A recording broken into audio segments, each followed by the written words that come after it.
Hey guys, Enterthestars, and welcome to the channel. And I wasn't going to do a Friday show, but then of course the mind games start to begin with the headlines. And as soon as they started rolling, I was like, we got to get back on here and help read between the headlines, right? So they're marching us toward another lockdown.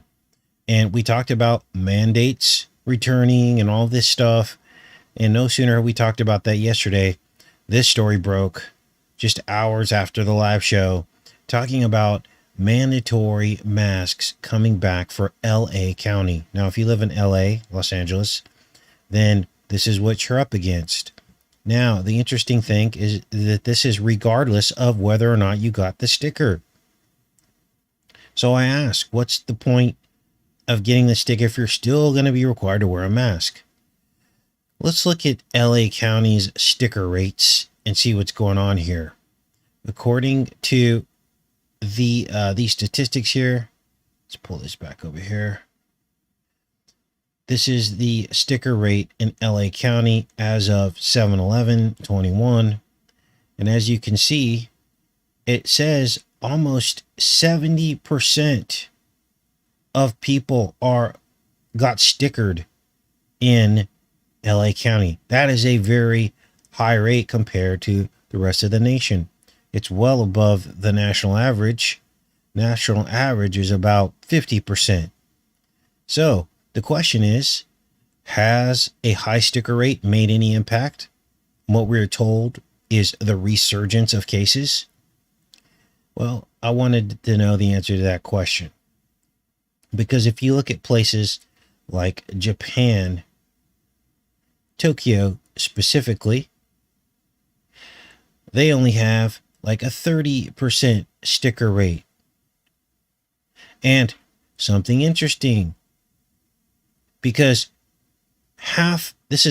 their rate is half the rate, their sticker rate is less than half the rate of the stickers in LA County.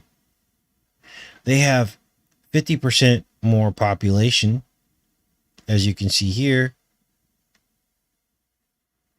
LA County is like 11 million, like 10 or 11 million, and Tokyo is almost 14 million, almost 50% higher population. And of course, they have a much higher density of people in Tokyo, a lot of high rises, a lot of stack and pack. But we can all agree that they're wearing a lot less masks in Tokyo, probably compared to Los Angeles. Yet, what we see here in Tokyo is roughly the same daily case rates. About 5 to 600 here is like the average daily case rate in some of these valleys. And then the peaks, which is the current, zoom this in so you can see this, is about 800. Whereas LA County is claiming 1,000 cases per day, and they're calling this an outbreak that demands that you wear masks again. This is unbelievable. So, this is where everything's headed.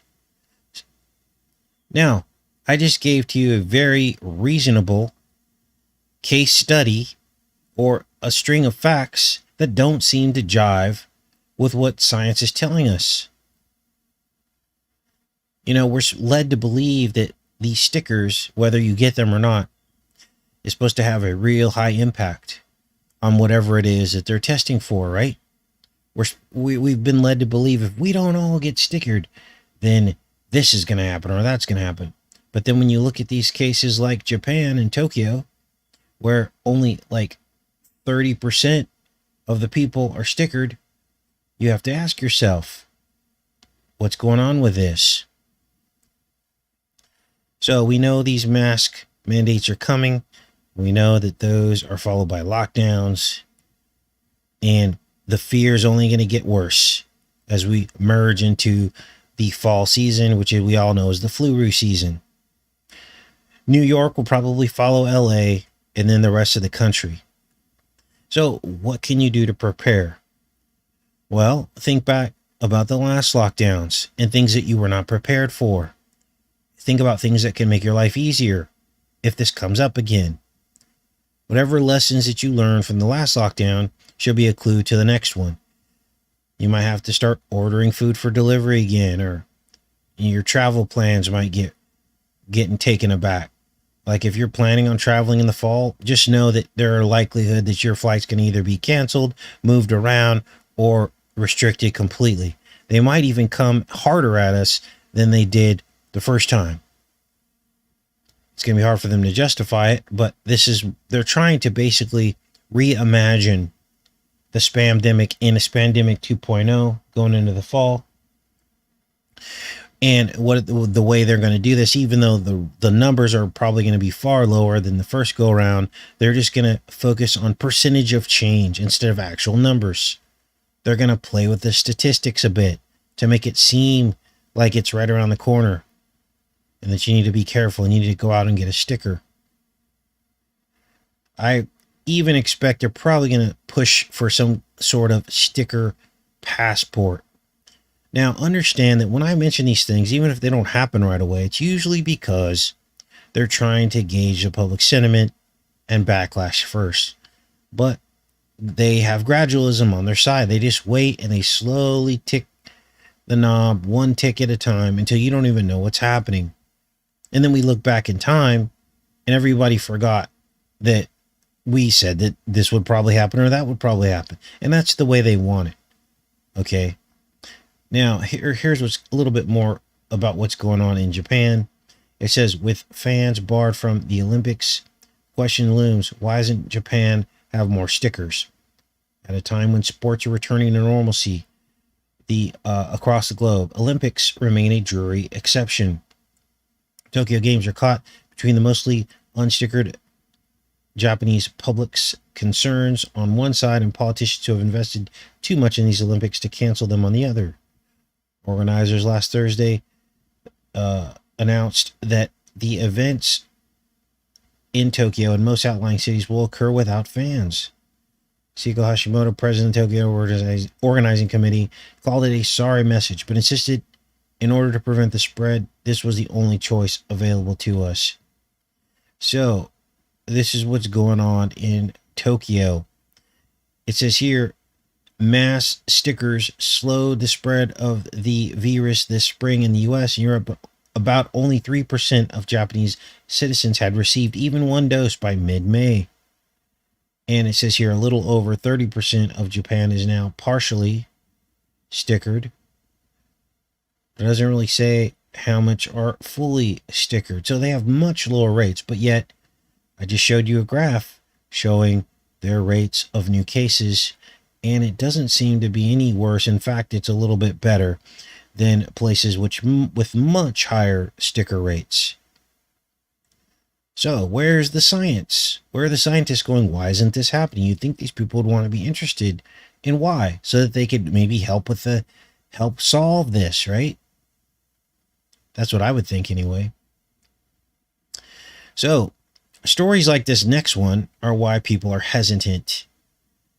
And there's a full range of legitimate concerns, ranging from how we've been lied to in the past to things that they find out later that can actually harm us when we were told they were protecting us. Sunscreen is one of those things. Let me make sure we're connected. We'll keep going with these headlines here. Reading between the headlines. All right, so looks like you guys are with me. Very good. Let's get back into this. So, we've been lied to in the past. We've been told that they know the science and we're supposed to just shut up. And in fact, when people have come forward and said something's wrong, like I've been wearing sunscreen my whole life and now all of a sudden I got cancer. The people that have come forward like that have been discredited all throughout the years. But now all of a sudden they're admitting it. So what about all the people that got discredited and told to go home and that's not the science leading up to this? In the decades and decades and decades, people have been wearing sunscreen. And now all of a sudden it causes skin cancer? I mean, this is crazy. So, Good Times JJ is now recalling all of these sunscreen products because they found traces of benzene, which have been known to cause skin cancer. This is the same company that brought us one of the stickers, and this is what's going on. Now, think about the historical damage that's been done. All of the tens of thousands, maybe even millions of people that swore by this, that believe the science about sunscreens. And now, what is their recourse? Many of them are not even with us anymore. Is JJ Good Times going to go out of business because of this? Of course not. This is why people are hesitant about other things that these people say. And look at how they try to minimize the error here. They say that there were trace amounts, as if that word infers, oh, only in some of them, maybe not all of them. It's trace amounts. So they leave a gray area open to have plausible deniability.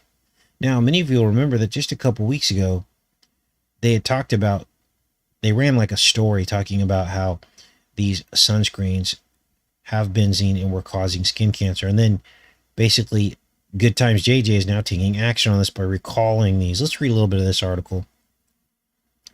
Good Times JJ said Wednesday that it is recalling 5 of its sunscreen products after some samples were found to contain low levels of benzene. Well, how low is it?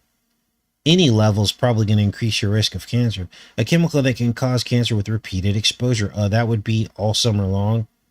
Slathering your children with sunscreen, thinking you're protecting them. I just can't even believe these kind of stories upset me because these people talk so matter-of-factly about their science and what they believe that we're all supposed to be doing based on their science. The affected products packaged in aerosol cans are Aveeno Protect Fresh. Let's move this guy out of the way. Why are you in my face, dude? Hold on. You have to move. Get out the way. Okay, that's better. The affected products packaged in aerosol cans are Aveeno Protect. Remember Aveeno? Everyone's like, oh, Aveeno. So great. Made out of oatmeal. Refresh aerosol sunscreen and 4 Neutrogena sunscreen versions. Beach Defense aerosol sunscreen. Look at this. Pretty much everything. The recall includes all can sizes and all levels of sun protection factor, or SPF. So all of them have it. Products are distributed nationwide through retailers. Healthcare giant said the benzene was found after testing by the company in an independent laboratory. It is investigating how the chemical got into the products. How do you think? JJ said it's working to get all lots of the 5 products removed from store shelves. It urged consumers to stop using the sunscreens. Too late. And said customers can get a refund. Oh, they could give you a refund for your skin cancer. Wow. Use of these products would not be expected to cause adverse health consequences, and that it voluntarily decided to recall them out of abundance of caution. The problem is the people that run the studies are never, ever, ever, ever going to run a study that makes them look bad. That's the problem here. There is no independent set of scientists that run studies. Studies are most of them are funded by the very people that want the result that they want from the study. Benzene is highly flammable, widely used chemical that's present throughout the environment. It can cause skin cancer with repeated exposure at high enough levels. It can also damage the immune system and prevent cells from functioning properly. The chemical's effect may be whether a person actually inhales or ingests it or gets it on skin and clothing. Now, I want to be clear here. These particular, I have to get fair balance, YouTube, that these particular sunscreens were not found to cause cancer. It's the thing inside of them, the product benzene, that is found to cause cancer at certain levels. But no one has done studies on the levels to tell you which levels are safe. So, this is the problem. So all those times you doused doused your children with sunscreen thinking you were protecting them, there's something that you may have been doing to your child that you were not intending to do. And it's really sad that we keep putting our trust in men and science rather than God. It was science that told us that the sun was a lot more intense and dangerous, and that the magnetic field around the earth is weakened. allowing harmful UV rays through that are giving us cancer. So from the fear, they give us a solution. We have the answer. A microfilm of lotion that magically blocks everything out. And during the summer, we'll charge you double for it. But in the winter, we'll basically give it away for free when nobody's out in the sun anyway. Forget about all the other thousands of years of Earth history and how people were able to stay out in the sun all day, but still managed to miraculously not get skin cancer. Now, I was never a fan of sunscreen, of course. I'm more on the caramel complexion side, so that could be part of it. Maybe if I was a lighter complexion, maybe I would have bought into the sunscreen thing. But this is just crazy.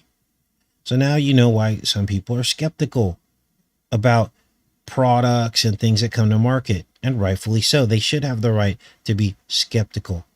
But you wouldn't know that looking at the mainstream media, where basically they're shaming you and coercing you and basically threatening you to take the sticker. It's like you don't have a choice. Oh, you want to go to school? Get the sticker. Oh, you want to work here? Get the sticker. Oh, you want to just be a normal citizen with free rights? Get the sticker. Wow. So I tend to take these things a step further. I believe that there's an incentive to sneak ingredients like this into products that actually cause the very thing they claim to prevent. Most people don't know this, but cancer is a multi-billion-dollar industry with regards to treatments, testing, drugs, because fear of cancer causes people to spend their entire life savings to survive it. Getting cut on, getting radiation treatment. And the sad thing is that the medical community, they will take your life savings if you let them, thinking that you're going to survive. And what's the end result? You buy yourself a few years? Unbelievable. Now, for many years, channels like mine and many others have been exposing predictive programming. Well, this next story is crazy because now they're trying to cash in on this, right? They can't stand when they are not the ones to discover something. So now all of a sudden, they're talking about The Simpsons and predictive programming. Now, they're, of course, trying to laugh this off and trivialize the ramifications and implications of this. I mean, think about this. These shows magically foreshadow world agendas before they happen. That would be foreknowledge. And in any court that I know in America, if you can demonstrate foreknowledge of an event and clearly show that somebody knew or were planning something, that would be some proof, right? The Simpsons. Let me pop back here with you guys real quick. All right. Looks like we're all connected up. Let's take a look here. Fans noticed that The Simpsons predicted Richard Branson's space flight in 2014. So there's Branson, of course. And I'm sure there's some true channels that are decoding this, have found this already. Boarded the first fully crewed test of the company's space plane Virgin Galactic earlier this week. Fans pointed out that an episode of The Simpsons showed Branson floating in a spaceship. Branson had expressed his intentions to go into space before the episode had come out. Okay, so they see how they're trying to minimize this. Now, I'm sure there's much more to this. If I wanted to tackle this and try to break it down and decode it further, I'm sure I could find much more specific foreshadowing. But of course, they're not going to do this in this article because they want you to think that this is just a fluke. Life imitating art. Or pareidolia, where people believe or they see things and things that aren't there. Okay? It says fans noticed that a scene in the 2014 episode bore startling resemblance to reality after Sir Richard Branson joined the first fully crewed test of the company's space plane Virgin Galactic earlier this week. In the scene, viewers see an animated version of Branson floating in zero gravity aboard a spaceship, which fans compared to near mirror image of him doing so in real life. The Simpsons show predict everything, somebody wrote. So, the prediction scene comes from one of 4 appearances Branson has in the animated sitcom. This particular scene comes from 15th episode of season 25, titled The War of Art. Isn't that interesting? Remember, The Art of War wasn't that the book that the T-Man was his favorite book or something? So there's a lot of predictions in this stuff, and this is just one of them. Probably one of the weaker predictions, because it just suggests, but they like to throw these things out there so that when other foreshadowing is definitively identified, it's written off. It's like, oh, you're just seeing things that aren't there, right? So, what else do we have here? Well, here's our update on Haiti. Now, I told you last week that the U.S. was probably involved in what happened in Haiti. Well, now, the pentagram, we're going to call them, is admitting that they trained at least 3 of these Colombians who were said to have pulled it off. Now, they're only admitting to part of the truth, of course, and I believe they're admitting to that to cover up the rest of the truth in case it gets found out later. But basically what they're saying is that 3 of these guys showed up on their list of trainees going back a while. Let's take a look at this article, and then we'll talk about why the U.S. would even want to get involved in Haitian affairs. It says U.S. military trained a small number of the Colombian suspects in the Haiti taking out the president of the nation, the pentagram says. U.S. military helped train a small number of the Colombian suspects who have been arrested in connection with the taking out of Moise, a pentagram spokesperson, I can't speak this morning, said Thursday. A review of our training databases indicates that a small number of the Colombian individuals detained as part of the investigation have participated in past U.S. military training and education programs while serving as active members of the Colombian military forces. What? Now, why wouldn't they just send in American troops into Haiti? Well, they would have an identity issue, right? You can't send in a bunch of white guys into Haiti because there are hardly any white people over there. So they would stand out like a sore thumb. So they picked some ethnic looking people to go in and carry this out. But they still, even after all that, happened to be trained by our military. This is crazy. Now, as you read down through this article, they try to write this off as these were pay for hire mercenaries. And nobody knew anything except the scapegoat, which is some guy in Florida that they said hired these guys to overthrow the government because he was corrupt.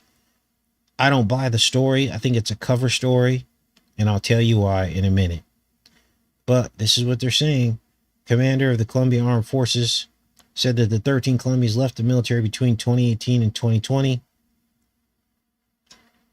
The 13 that are implicated in the attack. Moise was taken out in a private residence on July 7th. That was 7/7. There's some coding right there. They were mercenaries. They're trying to say, here's the guys right here. I don't know. What do you guys think? Weird. Let's keep going with this story. Colombia has been a major beneficiary of U.S. military assistance for decades.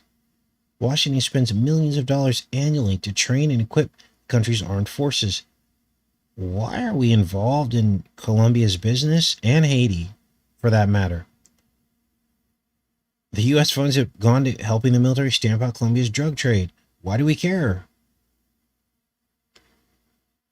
The Pentagon regularly trains thousands of troops from allied countries in South and Central America and Caribbean. Why? This training emphasizes and promotes respect for human rights, compliance with the rule of law, and military subordinate to democratically elected civilian leadership. So we're still democracy building in South and Central America.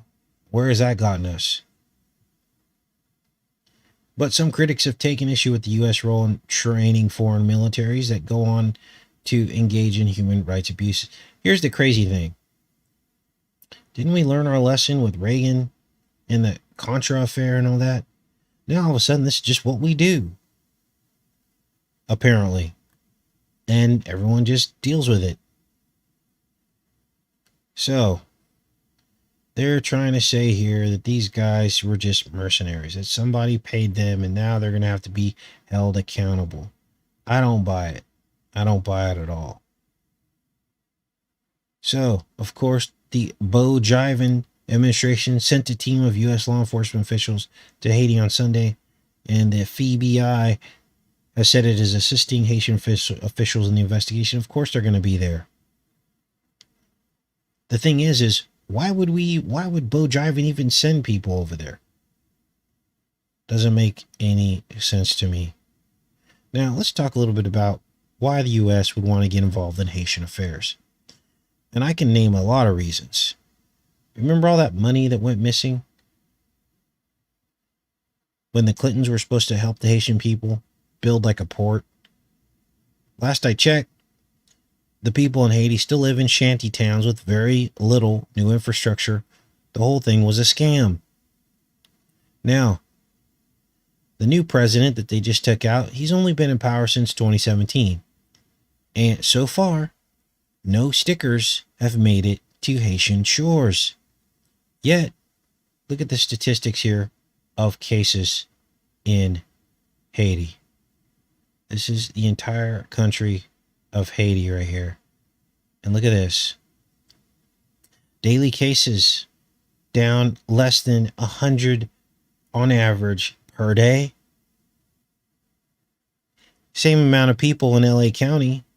If you look at the number of people in Haiti, about 11 million, about the same amount in LA County, but in a much smaller geographical area, much more tightly packed. And look, it wasn't the sticker that controlled the outbreak, because there are none. Look at this. It managed itself. So this was back in June, July, so like last summer. And look at this. They peaked out at about 200 cases a day. So what happened here? And then, how did this happen with no stickers? So it can go away by itself. Look at this. This is January. This is their flu season, right? Right in here. And here you go. They got through with less than like 20 cases a day on average in October, November, December of last year.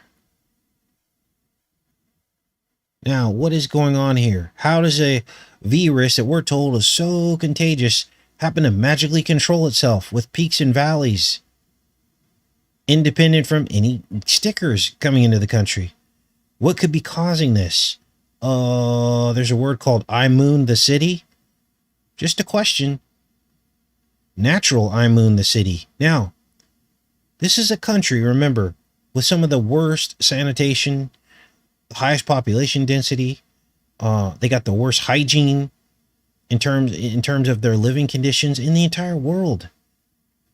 They don't have a lot of services just because of the nature of the country, like where, they don't have a lot of imports and exports. They got lots of people packed in on top of each other. Now, if science was serious about science, this would create what they call a control group. And if I was a scientist, I would want to know why and how this is happening. I would be asking a lot of questions. I would send a team of scientists over there and go, how is it that this thing keeps petering out by itself? It's almost as if something is it's starting itself back up over and over again, is what it appears to me. Like it wants to go away and then something is like given to them or something. I don't know. How does it go from 0 cases, look at this, all the way down to 4 cases in a day in the entire country of Haiti? This was in October. And then all of a sudden it came back. Like, where is it coming from? They're on an island. So now we have a control group. And we also have something that is controlling itself rather than needing assistance from a sticker. So where's science to look at these situations and to use this information to see how and why it is happening? Remember hypothesis? I'll never forget this. And back in grade school, talk about how to form a hypothesis. And you have to prove or disprove your hypothesis. Reinforce or disprove it. Instead, this information is being dismissed and downplayed and hidden. In fact, this may be the first time you're hearing about something like this, about Haiti and how they did with CV-19. This is probably the first time you're hearing it. You think this would be mainstream news. Now, I'm not making any assessments, predictions, or conclusions about this information. I'm simply communicating the statistics. This is public information. I'm just simply reading statistics and asking questions about how this can be. So, why would they take out the president? We're back to that question. Well, if you haven't figured it out by now, there's an agenda to get the world stickered. And they admit that they have an agenda to do that. They want as many people as possible. Anybody standing in their way is discredited, dismissed. There was even a Nobel Peace Prize guy who was, making some statements. They discredited and dismissed him too, even though he won a Nobel Peace Prize. They mock you. They accuse you of harming people and standing in the way of people getting the sticker with your information. Now, there's an international program for some of these poorer countries to get the sticker. It's called COVAX, COVAX. And it just so happens to be the same name of a company that's in a fictional TV series called Utopia. And COVAX in Utopia also wanted to get the world stickered. And in the series, they call it V-Day. Weird, right? So COVAX is in Africa. They're trying to get all those African countries to get it. Places like Haiti, I believe Jamaica, the Caribbean. So now that we've looked at some of this evidence and information, we have a motive as to why a sticker hesitant leader might get snuffed out. Now, the truth will emerge when the new president immediately accepts the sticker shipments. Open up the borders, bring in the stickers. And he'll start his own sticker campaign in Haiti. That's when the truth will emerge, because then you'll see same thing happen in another country in Africa.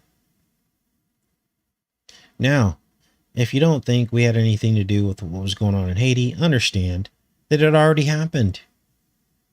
U.S. invaded Haiti during the Clinton administration to set up their own puppet. Let's read this article. Haiti and the failed promise of U.S. aid. Now, this is all about the Clinton initiative, or I guess they called it, or whatever, assistance to Haiti that never came through. They were supposed to build a port. We're going to read a little bit about this. And then we're going to look at the VP of the Clinton Bush Fund, who Moise had just fired just a couple of years ago. Doesn't sound like he was really close friends with the Clinton, does it? And you have to wonder, was he investigating the Clinton fund fraud?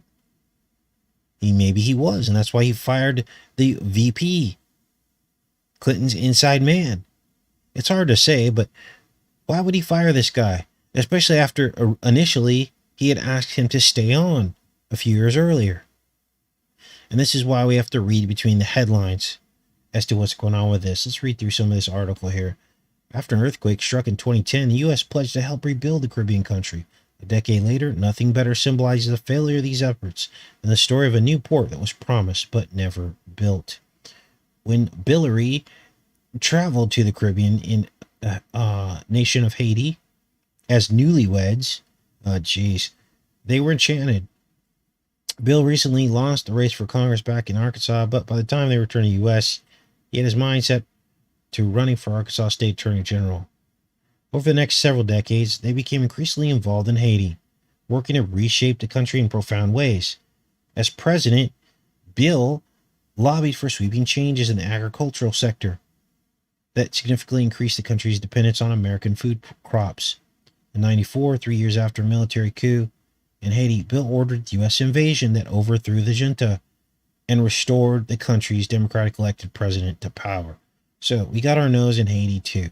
Already happened. So then Bill was appointed United Nations Special Envoy to Haiti 15 years later to help the country develop their private sector and invigorate the economy. By 2010, the Clintons were two of Haiti's largest benefactors. They had 34 projects going on. Over their many decades of involvement there, the Clintons became two of the leading proponents of a particular approach to improving Haiti's fortunes, one that relies on making the country an attractive place for multinational companies to do business. So, the most significant test of this approach in Haiti began on January 12th, when a magnitude 7.0 earthquake struck just west of the capital. In a nation of 10 million people, 1.6 million were displaced by the disaster, and 316,000 are estimated to have died. The earthquake also dealt a huge blow to Haiti's economic development. Within days, the Clintons stepped up to lead the response. Bill was selected co-chair of the commission tasked with directing relief spending, and Hillary helped oversee $4.5 billion in Congress had earmarked for recovery efforts.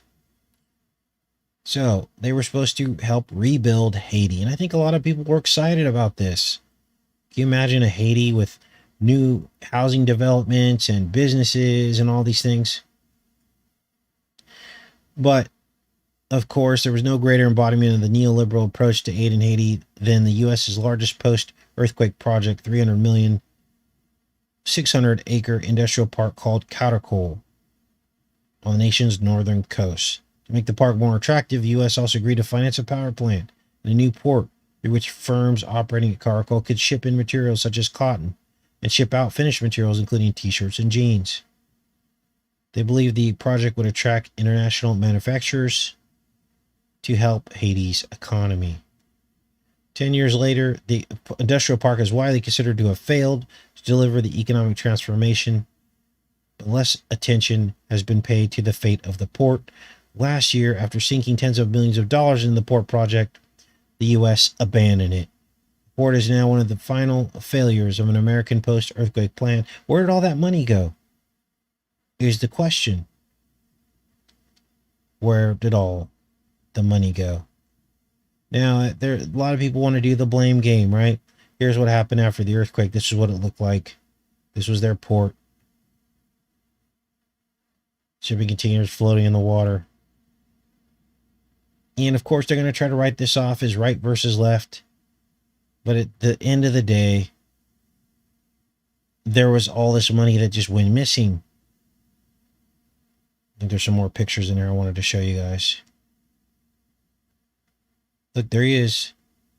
Billy. Wow. Unbelievable. So, now let's look at this other article where the president fired this guy. Here he is right here. And this was a couple years ago in 2019. His name's Altador. And as you can see here, he was recalled by the president. He'd been there 7 years. So this guy was basically Clinton's inside man.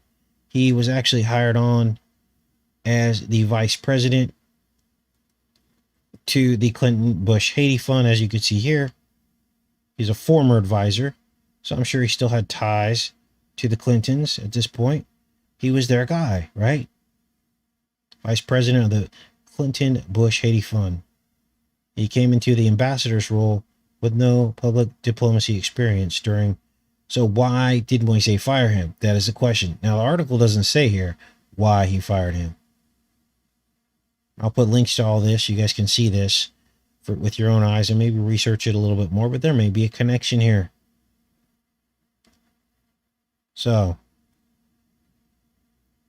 let's go back into the show here and talk about next week's show. We got a lot planned for you guys. Monday, we're going to break down the Greek word toxon. Toxon. It's the Greek word. And it's the word that toxin comes from. Now, the word is translated in Revelation to mean bow, like a bow and arrow. But it's the only time that the word is used in the entire Bible. And it's referring to the white horseman of the apocalypse and what he is carrying. Now, of course, he's wearing a crown. There are different viewpoints as to who that horseman is. Some people think it's Jesus, but there's another white horse also mentioned in the Bible. And that one we know is Jesus, because it says he rides in a white horse and he is the faithful lamb or something like that. And it's mentioned later in Revelation. So was the first white horse of the apocalypse, was that Jesus too? I don't think it was, but we're going to talk about all that.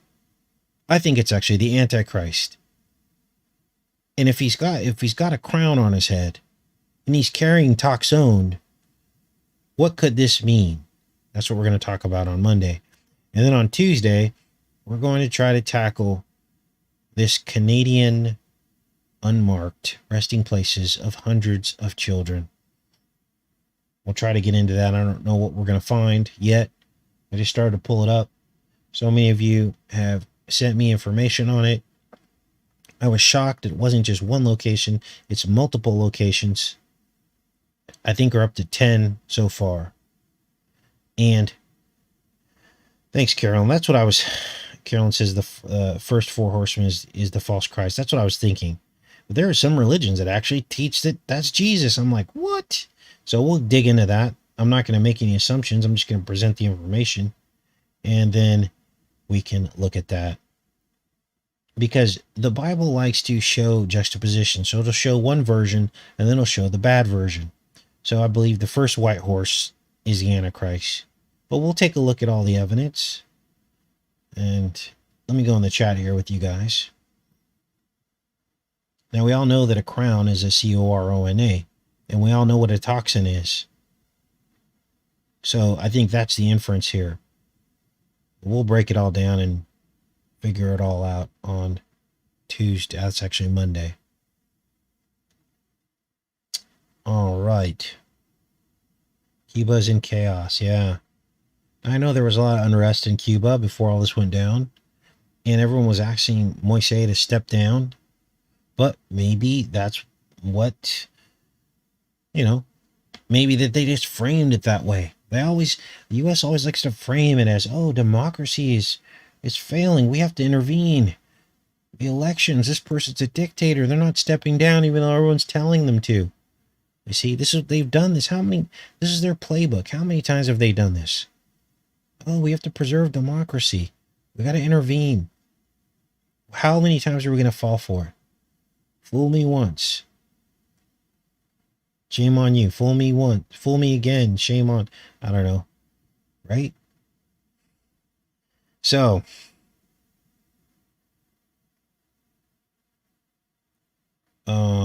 they built 2 buildings, someone said. They Live is new to the channel. Welcome. Okay. Yeah, a lot of people are comparing him, to Trump, and it could be, I don't know, the white horse. You guys, we saw the white horse on the Trump card in the movie I Am Legend. Many of you will remember the scene when Will Smith is looking in the almanac to see when the sun will set, and it's winter time. It's like Christmas, right around the winter solstice, which is the birthday of Apollo.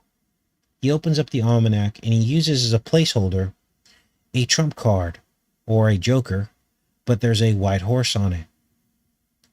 You got to ask yourself, there's a lot of similarities between that movie and what's happening right now. They came out with a sticker to cure cancer, did they not?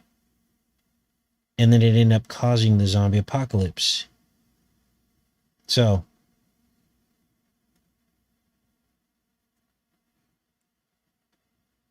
yeah, I don't want to go through another lockdown.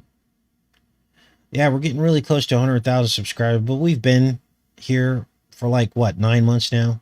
They're definitely taking off subscribers.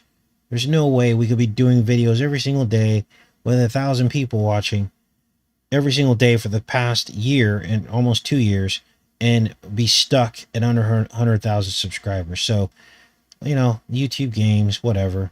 I guess they don't want to send me a plaque. I don't want their plaque anyway. I just want our word to be heard by more and more people. That's why we're here. You know, it does no good if we're just talking to ourselves. But, you know, this is the state of things. What else you guys want to talk about?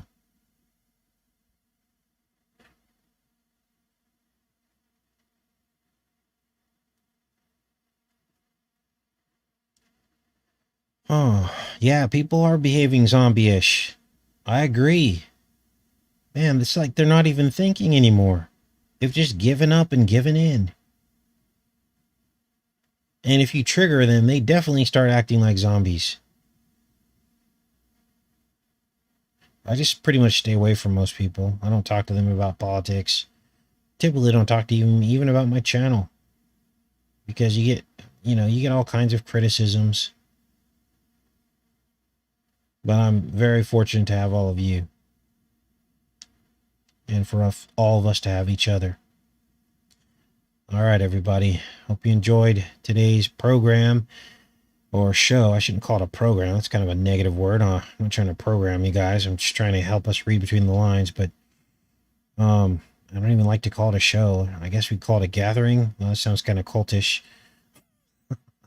You got to be careful with your words these days, right? I guess we'll call it a get-together. Today's get-together. And we'll see you guys on Monday. I've got some TV shows I'm trying to decode. And I may upload some montages over the weekend if I find anything. But if not, I will see you guys Monday morning at exactly the same time that we started this morning. Have a great weekend, everybody. Take care. Be safe.